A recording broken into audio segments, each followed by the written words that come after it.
আসসালামু আলাইকুম ওয়া রাহমাতুল্লাহি ওয়া বারাকাতুহু। প্রিয় শিক্ষার্থীরা, আশা করছি ভালো আছেন, যে যেখানে আছেন সুস্থ আছেন এবং ভালোই আছেন।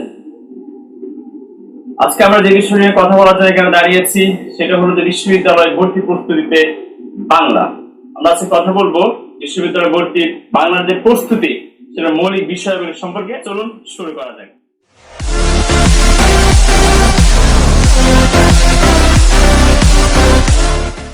আপনারা জানেন যে আমাদের ইতিমধ্যে অটো পাসের একটা ঘোষণা এসছে এবং এইচএসসির অটো পাসের পর কিংবা এইচএসসি পরীক্ষার পর সাধারণত যে ব্যাপারটা আসে সেটা হলো বিশ্ববিদ্যালয় ভর্তি।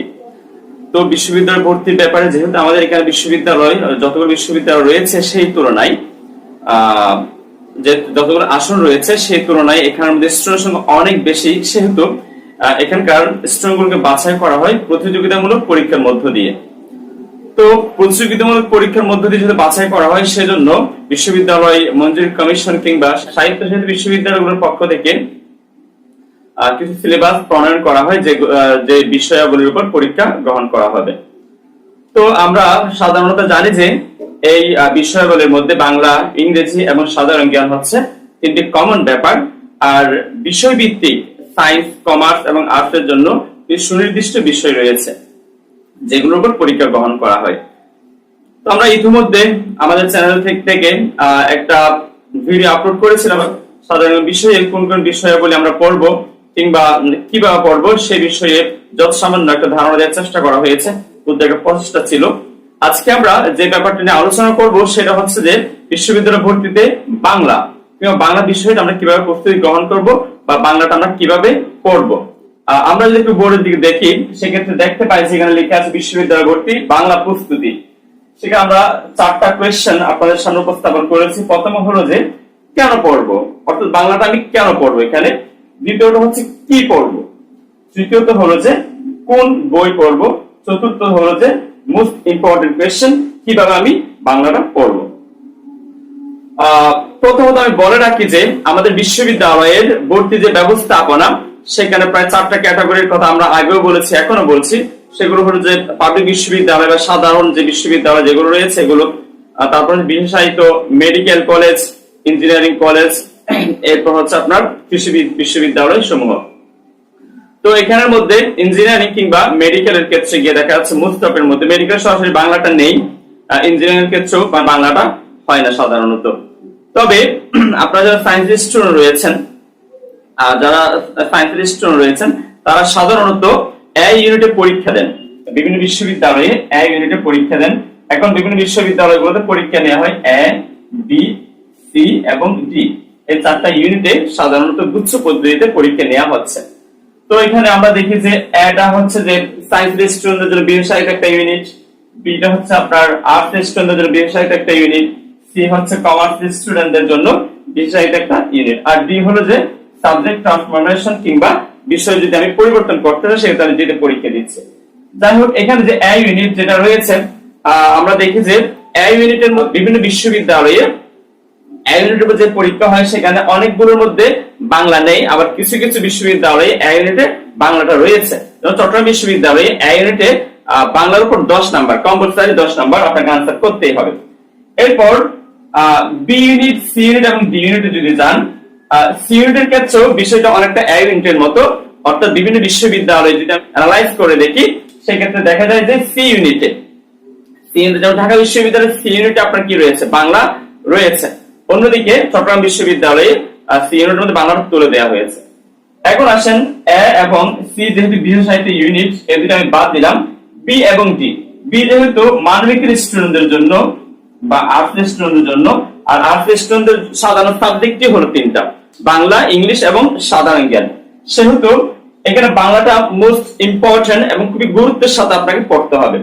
বি ইউনিটে যতগুলো বিশ্ববিদ্যালয় রয়েছে মানবিকের যে পরীক্ষাগুলো হয় প্রত্যেকটার মধ্যে বাংলা কম্পালসারি, বাংলা অবশ্য রয়েছে, বৃহৎ একটা অংশ, বৃহৎ একটা নাম্বার বাংলার জন্য বরাদ্দ রয়েছে। যেমন ঢাকা বিশ্ববিদ্যালয়ে আপনি বি ইউনিটে যদি পরীক্ষা দেন সেক্ষেত্রে 45 নাম্বার রয়েছে বাংলার জন্য। ঠিক একইভাবে ডি ইউনিটও 45 নাম্বার হচ্ছে বাংলার জন্য। আবার চট্টগ্রাম বিশ্ববিদ্যালয়ে বি ইউনিটের জন্য বাংলাতে যদি আপনি পরীক্ষা দিতে চান সেক্ষেত্রে হচ্ছে আপনার প্রায় 35 নাম্বার রয়েছে, আর ডি ইউনিটে রয়েছে হলো যে আপনার প্রায় 30 নাম্বার। তার মানে আমরা যে বিষয়টা বোঝাতে চাচ্ছি সেটা হলো যে প্রত্যেকটা বিশ্ববিদ্যালয়ে কিংবা যে বিশ্ববিদ্যালয়গুলো আমাদের টার্গেটের মধ্যে থাকে, প্রত্যেকটা বিশ্ববিদ্যালয়ে অবশ্যই বাংলাটা কম্পালসরি আনসার করতেই হয়। প্রত্যেক ইউনিটের মধ্যে বাংলাটা রয়েছে। এখন আমাদের যে কোয়েশ্চেন সেটা কেন পড়বো, আমি এই কথাগুলো বলার মধ্য দিয়ে আপনাদের এই কোয়েশ্চেনের আনসার দেওয়ার চেষ্টা করেছি। অর্থাৎ বাংলাটা আপনি কেন পড়বেন। আপনারা যারা মেডিকেলের জন্য প্রস্তুতি নিচ্ছেন, আপনারা বলতে পারেন যে মেডিকেল বাংলা নেই, আমি বাংলা পড়বো না। দ্যাটস গুড, বাংলা আপনি না পড়েন সমস্যা নাই, কিন্তু আপনি তো এ ইউনিটে পরীক্ষা দিবেন। চট্টগ্রাম বিশ্ববিদ্যালয়ে এ ইউনিটে পরীক্ষা দিতে গেলে আপনাকে অবশ্যই কি লাগবে, বাংলাটা পড়তে হবে। তো আপনি যদি বাংলাটা একদমই না পড়েন সেক্ষেত্রে অবশ্যই সমস্যায় পড়বেন। আর C unit, B unit, D unit তো বলা বাহুল্য, আপনাদের অবশ্যই পড়তে হবে। তো বাংলা ছাড়া কোনো বিকল্প নেই। অর্থাৎ বিশ্ববিদ্যালয় ভর্তির ক্ষেত্রে যেহেতু আমরা বাংলা ভাষাভাষী মানুষ, সেহেতু বাংলাটা অবশ্যই একটা ব্যাপার, বাংলা অবশ্যই আপনাকে পড়তে হবে। এখন আসেন কি পড়বো, কি পড়বো এই প্রশ্ন ছোট হলেও এর উত্তরটা কিন্তু অনেক বড়, এর উত্তরটা বিশাল বড়। এর উত্তরটা আমি দেওয়ার চেষ্টা করছি, একটু মনোযোগ দিয়ে আপনারা একটু খেয়াল করবেন, তাহলে বুঝতে পারবেন আপনারা কেন বা কিভাবে বাংলাটা পড়বেন বা কি পড়বেন। আমি যদি বিশ্ববিদ্যালয়ে ভর্তিতে আসা বাংলা কোয়েশ্চেনগুলোকে বিশ্লেষণ করি, তাহলে আমরা দেখি যে সেখানে বাংলাটা দুটো ক্যাটাগরি থেকে, দুটি বিভাগ থেকে বাংলা কোয়েশ্চেনগুলো করা হচ্ছে। একদিকে হচ্ছে ব্যাকরণ অংশ, ব্যাকরণাংশ, অন্যদিকে হচ্ছে সাহিত্যাংশ।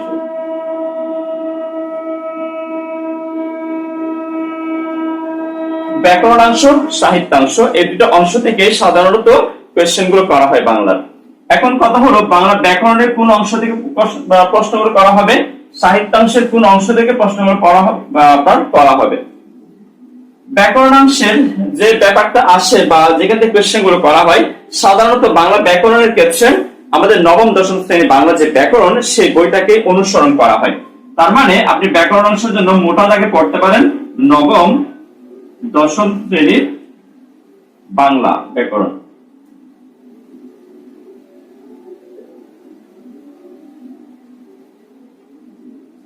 এই বইটা আপনি অবশ্যই অনুসরণ করবেন। এখন কথা হলো যে বিশাল বড় একটা বই, এবং সবচেয়ে গুরুত্বপূর্ণ ব্যাপার হচ্ছে যে আমরা যারা নবম দশম শ্রেণী পড়ে এসেছি, আমরা কিন্তু বাংলা ব্যাকরণটা অধিকাংশ স্টুডেন্ট বলা যায় বাংলা ব্যাকরণটা বুঝে পড়িনি। শুধুমাত্র এমসিকিউ গুলো হয়তো মুখস্থ করতাম, টেস্ট পেপার থেকে মুখস্থ করতাম, নয়তো গাইড ফলো করতাম, এরকম অবস্থা। তো এখন যেহেতু আপনাকে একটু প্রতিযোগিতামূলক পরীক্ষায় আপনাকে অংশগ্রহণ করতে হবে, সেহেতু অবশ্যই বাংলাটা বাংলা ব্যাকরণ অংশটা খুব বুঝে পড়তে হবে। কারণ এখানে শুধুমাত্র বই থেকে বাংলা ব্যাকরণ নবম দশম শ্রেণীর যে বই, ওখানে যে উদাহরণগুলো দেওয়া হয়েছে সেক্ষেত্রে কোয়েশ্চেন আসবে তা কিন্তু না। এখানে কোয়েশ্চেন গুলো বাহির থেকে করা হবে। বাংলার যে প্রায় 54,000 শব্দ রয়েছে, সেখানে যে কোনো একটা শব্দই আপনার কোয়েশ্চেনের মধ্যে আসতে পারে। সেহেতু আপনাকে এখানে বাংলা ব্যাকরণ অংশের নবম দশম শ্রেণীর বইটা পুরোটা বুঝে পড়তে হবে। এখন এই বইয়ের মধ্যে কি আছে, নবম দশম শ্রেণীর বইটার মধ্যে প্রায় আপনার 5টা অধ্যায় রয়েছে, 5টি অধ্যায় রয়েছে, প্রায় 32টি পরিচিত রয়েছে, 32টি পরিচিত রয়েছে। এখন যেহেতু এখানের মধ্যে 5টি অধ্যায় 32টি অংশ রয়েছে এর, এখন আমি কি সবগুলো পড়বো, আমার সবকিছু পড়া লাগবে না। আপনার 5টি অধ্যায়ের 32টি অংশ পরিচিত যেগুলো রয়েছে, এখানে সবগুলো আপনাকে পড়তে হবে না। এখান থেকে শুধুমাত্র 12 থেকে 13টি অংশ পরিচিত আপনাকে পড়লে হয়ে যাবে। অর্থাৎ বাংলা ব্যাকরণ বইয়ের 12 থেকে 13টি অংশ বা বিষয় টপিক আপনি টাচ করবেন বা পড়বেন, খুব গুরুত্বের সাথে পড়বেন। কারণ এটা কেন বলছি, এটা বলার কারণটা হলো যে আমরা দেখেছি এই 12 বা 13টি অংশ থেকে সাধারণত কি আসে, কোয়েশ্চেনগুলো বেশি এসেছে। আমরা একটু দেখবো সে অংশগুলো কি কি, সে অংশগুলো কি কি আমরা একটু দেখে নিই, তাহলে আমাদের বুঝতে সুবিধা হবে।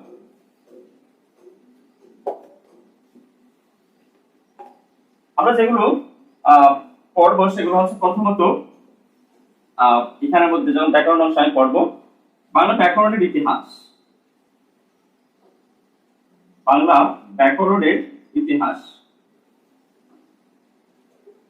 বাংলা ব্যাকরণের ইতিহাস পড়বো।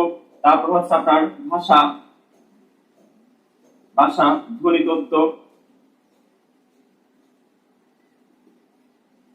নত্য সত্য বিধান। নত্য সত্য বিধান পুরোটাই বেসিক্যালি বলতে যায় যে বলা যায় যে আপনার নত্য সত্য বিধানটা ধ্বনিতত্ত্বের অংশ। এরপর ধ্বনি পরিবর্তন রয়েছে এখানে, তারপর হচ্ছে যে ধ্বনি পরিবর্তন, তারপর সন্ধি, সমাস, সন্ধি, উপসর্গ মোস্ট ইম্পর্টেন্ট, তারপর হচ্ছে বাগধারা, সমার্থক ও বিপর্যাপ্ত শব্দ,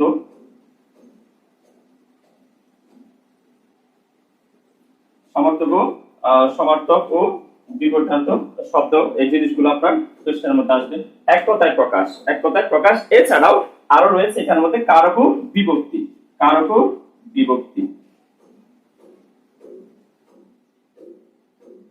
তাহলে বাংলা ব্যাকরণের ইতিহাস, ভাষা, ধ্বনিতত্ত্ব, নত্য শব্দ বিধান, সমাস, সন্ধি, উপসর্গ, বাগধারা, সমার্থক শব্দ, কারক, বিভক্তি, এই জিনিসগুলো বেসিক্যালি আপনি এই যে এখান থেকে পড়বেন।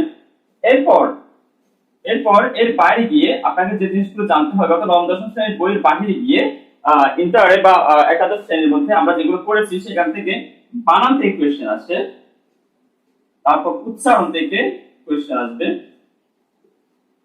বানান, উচ্চারণ, তারপর হচ্ছে আপনার এখান থেকে পরিভাষা,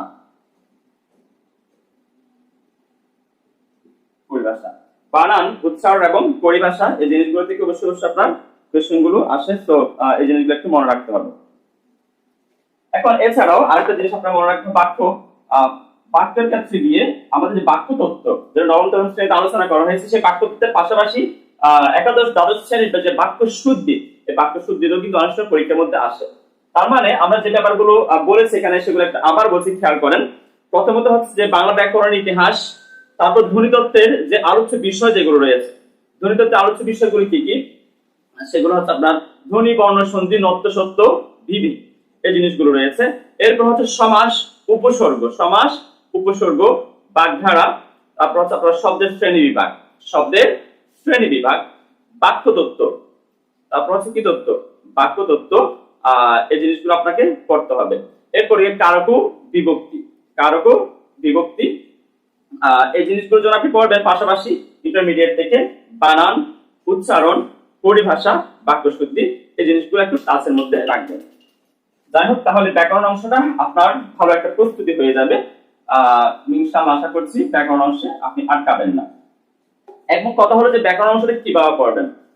খুবই গুরুত্বপূর্ণ ব্যাপারটা হলো যে আমরা আমাদের যে টেন্ডেন্সি, না বুঝে পড়ার টেন্ডেন্সি, সেখান থেকে বের হয়ে আসতে হবে। ব্যাকরণ অংশটা যত সম্ভব আমার বুঝে পড়ার চেষ্টা করতে হবে। আমি যেখানে পড়বো সেই টপিকটা যাতে বুঝে পড়ি, বাহির থেকে যখন আমাকে উদাহরণ দেওয়া হবে, সেই উদাহরণটা যাতে আমি বইয়ের যে টপিক, বইয়ের যে বিষয়, সেই বিষয়ের সাথে যেন মিলাতে পারি, সে ব্যাপারটা খেয়াল রাখতে হবে। বুঝেই পড়তে হবে। না বুঝে পড়লে আপনি কখনোই আনসার করতে পারবেন না। যেমন ঢাকা বিশ্ববিদ্যালয়ে বি ইউনিটের মধ্যে কিংবা ডি ইউনিটের মধ্যে উপসর্গগুলো একটা প্যাসেজ দেওয়া হয়, একটা অনুচ্ছেদ দেওয়া হয়, সেখান থেকে উপসর্গ বের করতে বলা হয়। এখন আপনি যদি উপসর্গটা না বুঝে পড়েন, কিংবা সরাসরি বাংলা কোনটা, সংস্কৃত উপসর্গ কোনটা, বিদেশাগত উপসর্গ কোনটা, এই জিনিসগুলো আপনি না জানেন, এমনি ঘর বাঁধা মুখস্থ করে চলে গেলে, সেক্ষেত্রে কিন্তু উপসর্গ বের করতে পারবেন না। ধরেন একটা অনুচ্ছেদ দেওয়া হলো, বলা হলো যে সংস্কৃত উপসর্গগুলো বের করো, আর আপনি সেখানে অজগণা, আটাবানি, তৎকলি, পাতিবি, ভটাম, শশা, আপনি শিখে গেলেন বাংলা উপসর্গগুলো, জাস্ট উপসর্গ হিসেবে শিখে গেলেন, সেগুলো কিসের উপসর্গ, কি উপসর্গ সেটা শিখলেন না, তাহলে আপনি আটকে যাবেন। সেহেতু বুঝে আপনাকে পড়তে হবে। এখানে অনেকে হয়তো বলতে পারেন, ভাই বাংলা ব্যাকরণের খুবই গুরুত্বপূর্ণ একটা অংশ হচ্ছে প্রকৃত প্রত্যয়, আপনি সেটার কথা বলছেন না কেন? আসলে প্রকৃত প্রত্যয় থেকে সাধারণত কোয়েশ্চেন করা হয় না, এবং বললেও জাস্ট একটা সর্বোচ্চ। সেহেতু আমি এই ব্যাপারটা এড়িয়ে যাচ্ছি, কারণ হচ্ছে এটা একাধারে টপিকটা কঠিন, অনেক বেশি কঠিন। যেহেতু 9-10 এর মধ্যে, নবম দশম শ্রেণীর মধ্যে আমরা বিষয়টা পড়ি না তেমন একটা, সেহেতু এখানে এসে প্রকৃত প্রত্যয়ের বিশাল বড় একটা অংশকে আপনার পড়াটা টাফ হয়ে যাবে আপনার জন্য, সেজন্য এটা আমরা এড়িয়ে যাচ্ছি। এখন আসেন সাহিত্যাংশ। সাহিত্যাংশের মধ্যে আমাদের প্রস্তুতিটা কিভাবে নিব বা কিভাবে কোয়েশ্চেন গুলো আসবে। এখানে দেখেন, আপনাদেরকে বলে রাখি, যারা এ ইউনিট এবং সি ইউনিটে পরীক্ষা দিবেন, তাদের কোয়েশ্চেন গুলো সাধারণত ব্যাকরণ অংশ থেকে বেশি করা হয়। এ ইউনিট এবং সি ইউনিটের কোয়েশ্চেন গুলো সাধারণত ব্যাকরণ অংশ থেকে করা হয়, কারণ ব্যাকরণ অংশ বাংলার সাহিত্যাংশ থেকে তুলনামূলকভাবে সহজ। অন্যদিকে যারা বি এবং ডি ইউনিটের পরীক্ষা দিবেন, তাদের অধিকাংশ কোয়েশ্চেনই করা হয় সাহিত্যাংশ থেকে। বুঝতে পেরেছেন কিনা? সেহেতু আপনারা যারা বি এবং ডি তে পরীক্ষা দিবেন অবশ্যই সাহিত্যাংশের প্রতি একটু বিশেষ খেয়াল দিতে হবে, এবং বিশেষ করে যারা সাহিত্য মনস্ক নয়, আমরা যারা সাহিত্য একদমই পড়ি না, তাদের জন্য বিষয়টা টাফ হয়ে যাবে। সেজন্য আমি বলবো হচ্ছে আপনাদেরকে, যারা সাহিত্য মনস্ক না কিংবা আগে থেকে সাহিত্যের সাথে সংশ্লিষ্টতা নেই, আপনারা দয়া করে এখন করে একটু সাহিত্যের সাথে সংশ্লিষ্টতা আনার চেষ্টা করেন, না হলে কিন্তু বি এবং ডি ইউনিট আপনি গিয়ে অবশ্যই আটকে যাবেন। সাহিত্যাংশ থেকে যে কোয়েশ্চেনটা করা হয়, আমরা এখানে বলেছি ব্যাকরণ অংশের কোয়েশ্চেন গুলো করা হয় নবম দশম শ্রেণীর ব্যাকরণ বই থেকে। আর সাহিত্যাংশের ক্ষেত্রে যেটা অনুসরণ করা হয় সেটা হলো যে একাদশ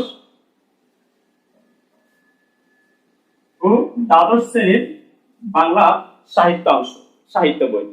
একাদশ ও দ্বাদশ শ্রেণীর যে সাহিত্যাংশ সাহিত্য বই, সেখানে আমরা দেখি যে প্রায় 24টি গদ্য পদ্য রয়েছে, 12টি গদ্য 12টি পদ্য, এবং দুইটি যে সহপাঠের যে একটি উপন্যাস এবং একটি নাটক, একটি উপন্যাস এবং একটি নাটক।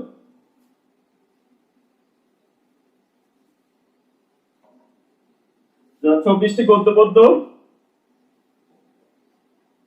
একটি উপন্যাস, একটি নাটক। এখানের মধ্যে মোট তাহলে আমাদের সাহিত্যাংশ দাঁড়ানো হচ্ছে যে 24 আর 2 26টি। এই 26টি যে বিষয়, সাহিত্যের যে বিষয়, এখানে যে আলোচ্য বিষয় রয়েছে, এখানে রাইটার হলো 24 জন। তার মানে দুইজন হলো কমন রাইটার, একজন রবীন্দ্রনাথ ঠাকুর আর একজন কাজী নজরুল ইসলাম। ওনারা দুইজন হচ্ছে কমন রাইটার, যারা যাদের একটা পদ্য এবং একটা গদ্য করে আমাদের পাঠ্যবই অন্তর্ভুক্ত রয়েছে।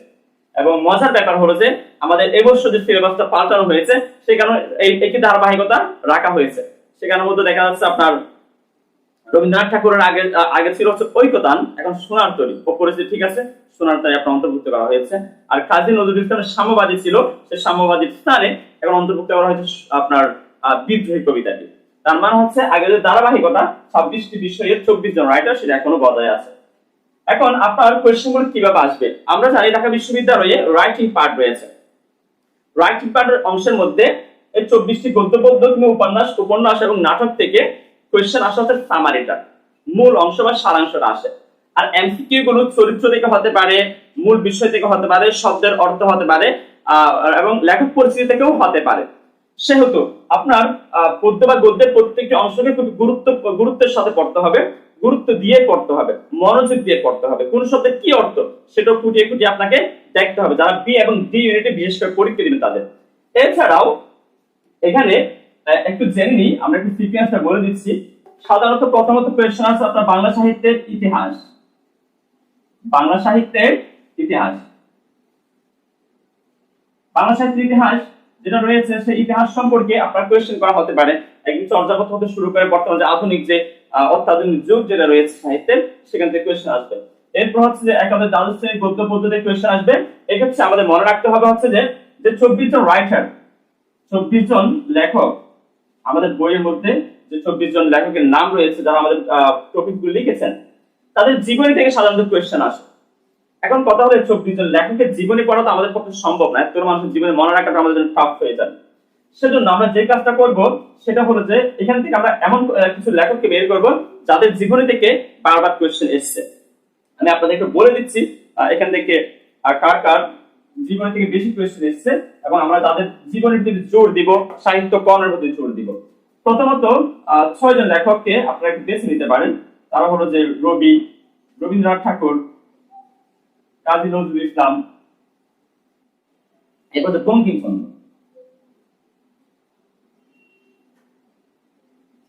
বঙ্কিম। এরপর হচ্ছে আপনার মাইকেল মধুসূদন দত্ত, যিনি আমাদের বিভূষণবতী মেঘনাদ কবিতা লিখেছেন। তারপর শরৎচন্দ্র, পল্লীকবি জসীমউদ্দিন। কারণ আমরা একদম রবি, কাজী, বঙ্কিম, মাইকেল, শরৎ, জসীম। রবি, কাজী, বঙ্কিম, মাইকেল, শরৎ, জসীম। এরপর হলো যে আরো কিছু, এই যে এই 6 জন ছাড়া আরো কিছু রাইটার রয়েছে। এখানে কিন্তু দেখেন শরৎচন্দ্র এবং জসীমউদ্দিনের লেখা কিন্তু আমাদের বই সরাসরি নেই, তারপর এবার যদি অন্তর্ভুক্ত করা হয়েছে। এছাড়াও আরো 6 জন রাইটার নাম আমরা লিখবো, যেগুলো আমাদের বই না থাকলে যেখানে কোয়েশ্চেন বেশি বেশি আসে। তারা হলো যে আপনার যেমন ইলিয়াস রয়েছে, প্রমোদ চৌধুরী রয়েছে, জিনিসগুলো একটু, তারপর জীবনানন্দ দাস রয়েছে। তাহলে ইসহাক, তারপর হচ্ছে প্রমোদ চৌধুরী, আবু ইসহাক, প্রমোদ এবং মুনির চৌধুরী। তারপর বলেছি হচ্ছে যে ইলিয়াস আক্তারুজ্জামান ইলিয়াস, আপনার লেখক। তারপর হলো যে জীবনানন্দ, তারপর হলো জহির রায়হান। তাহলে দেখেন আমাদের বিষয়ের কবিতাটা দাঁড়িয়ে গেল রবি কাজী বঙ্কিম, মাইকেল শরৎ, জসিম, ইসহাক প্রমোদ, মনির, ইলিয়াস, জীবন, জহির। তাহলে এই 12 জন রাইটার আপনি যদি বিশেষ করে 12 জন রাইটার জীবনী পড়েন বা সাহিত্য কর্ম পড়েন, মোটামুটি একটা ভালো মানের বলে 70 থেকে 80% প্রস্তুতি হয়ে যাবে। এছাড়াও বেগম রোকেয়া এবং সুফিয়া কামালের জীবনের একটু টাচের মধ্যে রাখতে পারেন। আশা করছি ইনশাআল্লাহ আপনার গদ্যাংশ বা সাহিত্যাংশ পাশাপাশি যে লেখক পরিচিত অংশটা ভালো একটা প্রস্তুতি হয়ে যাবে। এখন আসেন এর বাইরে গিয়ে আপনি কি পড়বেন। এর বাইরে গিয়ে সাধারণত ছন্দগুলোতেই কোয়েশ্চেনের মধ্যে বা পরীক্ষার মধ্যে আসে কোন ছন্দে রচিত, মানে আমাদের সাহিত্যটা, আমাদের গদ্য, আমাদের পদ্যটা কোন ছন্দে রচিত, সেই ছন্দগুলো থেকে কোয়েশ্চেনের মধ্যে আসে। আমরা জানি বাংলা সাহিত্যের যে কবিতাগুলো সাধারণত 3টা ছন্দে লেখা হয়েছে। একটা হলো আপনার অক্ষরবৃত্ত, অমৃতাক্ষর যেটা আমরা বলছি,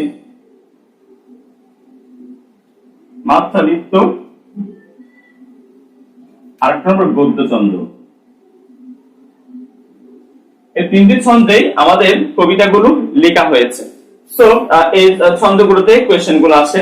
আপনারা আমরা যখন বাংলা ক্লাস শুরু করবো পুরোদমে, সেক্ষেত্রে ছন্দের উপরে ক্লাস নেওয়া হবে। আমাদের কবিতাগুলো কোনটা কোন ছন্দে, যেগুলো পরীক্ষার মধ্যে বেশি বেশি এসছে সেগুলো আমরা দেখিয়ে দেওয়ার চেষ্টা করব। তাহলে আমরা এই ব্যাপারগুলো যে অক্ষরবৃত্তে কোনটা রচিত, মাত্রাবৃত্তে কোনটা রচিত বা গদ্যছন্দে কোনটা রচিত, সেগুলোর উপর যখন ক্লাসটা আমরা শুরু করব তখন ইনশাআল্লাহ একটা ধারণা দেওয়ার চেষ্টা করব। এছাড়াও আমাদের যে কবিতার লাইন কিংবা সাহিত্যের লাইন যেগুলো রয়েছে, পদ্যের যেগুলো লাইন রয়েছে বা গদ্যের যেগুলো লাইন রয়েছে, সেই লাইনগুলো থেকে অনেক সময় কোয়েশ্চেন করা হয়। চরিত্রগুলো থেকে কোয়েশ্চেন করা হয় কোনটা কোন চরিত্র। ধরো আপনাকে দেওয়া হলো সর্বজয়া। সর্বজয়া এটা কোন লেখকের চরিত্র বা এটা আপনার কোন উপন্যাসের চরিত্র। আমরা জানি যে পথের পাঁচালী বিখ্যাত যে চরিত্র 4-5 চরিত্র রয়েছে, সর্বজয়া, হরিহর, তারপর অপু, দুর্গা, যে 4টি চরিত্র রয়েছে। তো এটা হচ্ছে আপনার পথের পাঁচালীর চরিত্র। আপনারা আমাটি ভেব পড়েছি বিভূতিভূষণ বন্দ্যোপাধ্যায়ের আমাটি ভেব, এখানে কিন্তু এই চরিত্রগুলো উল্লেখ রয়েছে। তার মানে এরকম চরিত্রগুলো কোনটা কোথায় রয়েছে এগুলো আসতে পারে।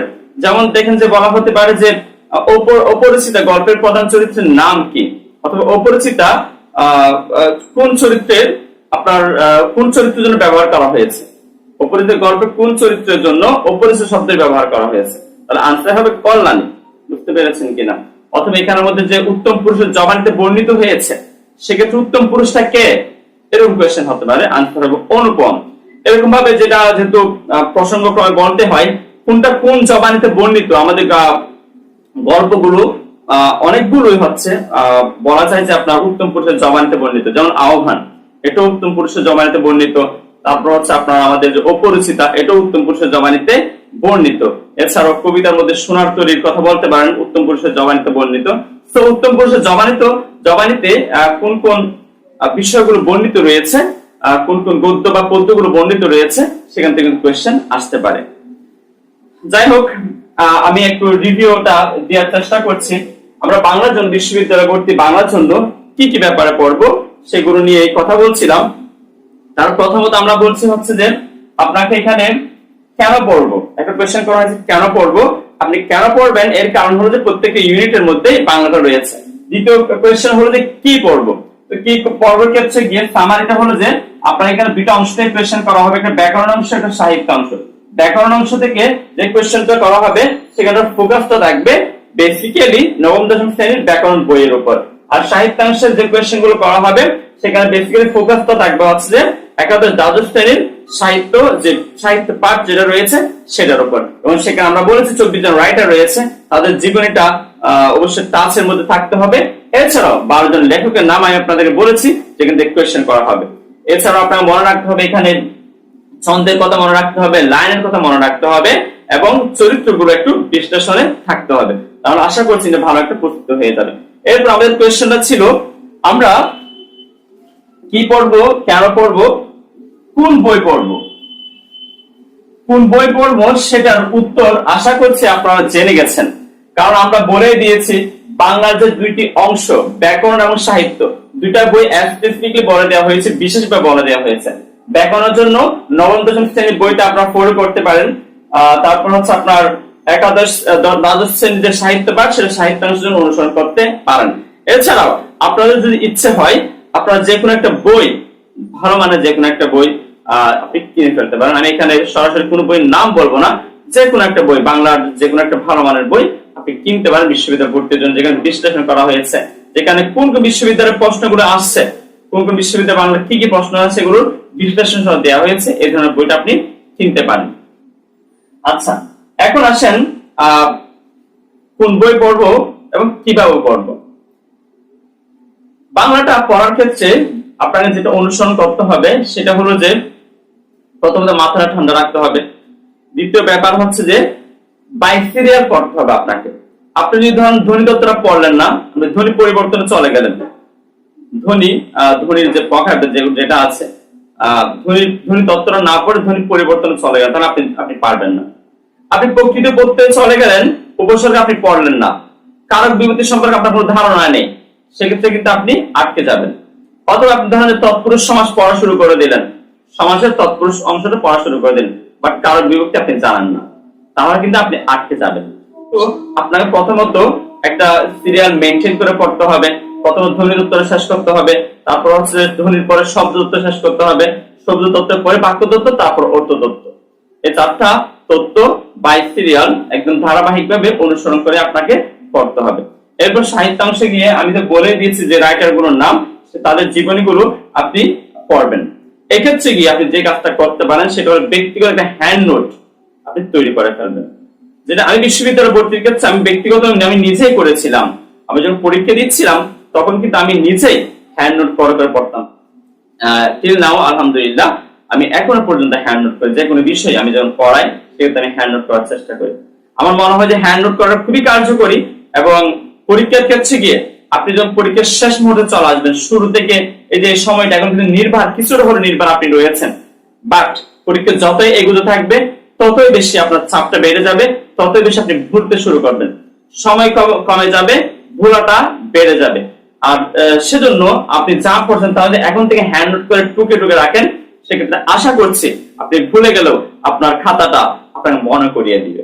সেজন্য কিভাবে পড়বো, এটা সবচেয়ে বড় সলিউশন হচ্ছে যে ধারাবাহিকভাবে পড়া, টাইম নির্ধারণ করে পড়া, প্রতিদিন পড়া এবং হ্যান্ড নোট করে করে পড়া। আশা করছি আপনার ভালো একটা রেজাল্ট আসবে এবং কোন একটা বিশ্ববিদ্যালয়ে ইনশাআল্লাহ আপনি টিকে যাবেন। আপনাদের শুভকামনা রইল। ধন্যবাদ, ভালো থাকবেন, সুস্থ থাকবেন। আসসালামু আলাইকুম।